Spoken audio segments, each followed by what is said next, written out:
who is responsible for a CRM project in your organisation, you may well be wondering how on earth, from all the CRM partners you could choose from, you get the best partner for your organisation.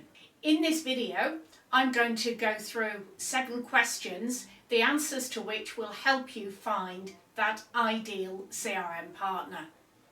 But before I go into the questions and my thoughts around their answers, what is important to you in choosing the best CRM partner for you?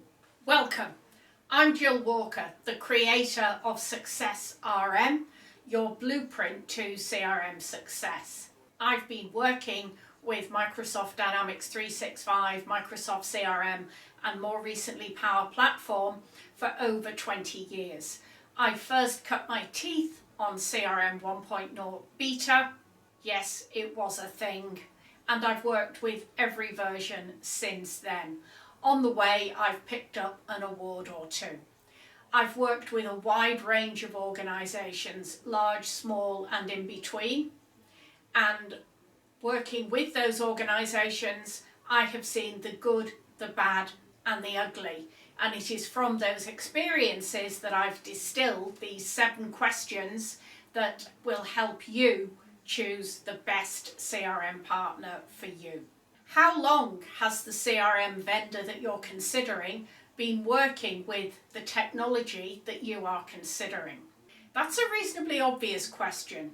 Nobody wants to be a particular vendor's first project, although by definition somebody has to be. What's perhaps more important is how long have the individual team members that will end up on your project been working with the CRM technology in question. I've been on a number of projects where individuals are on their first project, which would be fine if they were adequately supervised. Unfortunately, usually they're not. They are just thrown out and left to figure it out. Where is the team that the vendor is proposing based? In the current global economy, why is this important? It's important for a number of reasons. Firstly, hours that they work. If your developers or technical resources are based in a very different time zone to you, what effect is that going to have on the hours that they are available to support you and to interact with you? Secondly, language. If the technical team members don't speak the same language as you, what is that going to do to the understanding of your requirements, and what effect is that going to have on the timing of the project? As anyone who has known me for any amount of time will know, I could talk underwater with pebbles in my mouth about training and its importance to the project. There's a lot of questions that you want to ask around training. Firstly, obviously, what training will be included in your project? But also, and perhaps even more importantly, what training have they provided to the team members that are going to end up on your project? What is their approach to internal training? Do they do formal courses, or do they just expect their team members to get on and do it by themselves? Maybe give them a few links to pages on the internet. Fundamentally, for a project of this nature, there are 2 ways that you can bill. Most commonly for a lot of these projects, it is time and materials.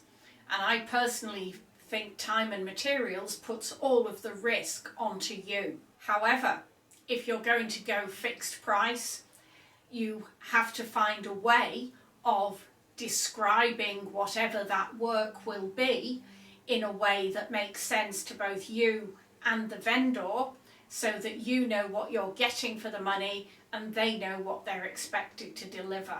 That is surprisingly difficult for many people. Project methodology does not just refer to Agile and Waterfall or Prince2 or PMBOK or Lean or any of those things.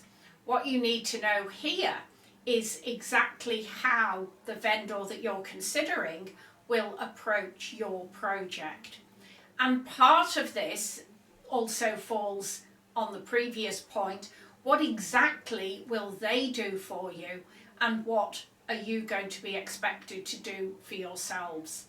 A common problem that I've seen is where the vendor thinks that all of the testing and the test scripts and the training of testers and a lot of other things around this issue are all your responsibility, not theirs.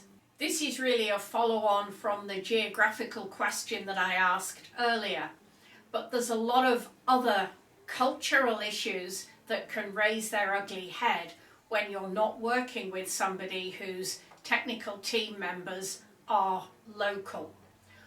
One of them is, how will they work? Do they have a team that is split into many layers, and therefore there will be Chinese whispers going on between whatever you outline to the people you're talking to and the message that gets to the person or the people who actually need to implement it? Another challenge that comes under here is what public holidays and religious cultural holidays will they be taking?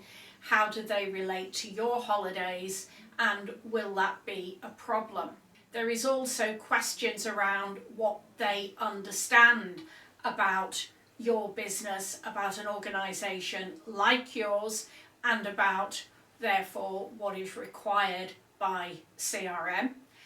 You really don't want to get into a situation where either you have to document it in nauseating detail, or you've got somebody in the team is having to document it in nauseating detail, and that is then finding its way onto a time and materials bill that of course you will have to pay. And the last question relates to your support once you have gone live.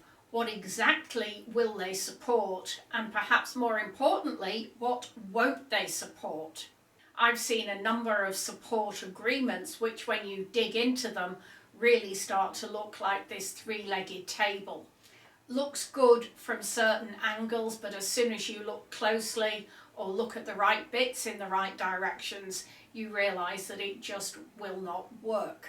I hope that these 7 questions have sparked some thoughts for you. If I can help you further, working with your vendor, helping you to select a vendor, or with anything else with a CRM, and particularly a Microsoft Dynamics 365 or Power Platform project, please do get in touch. I would love to talk to you.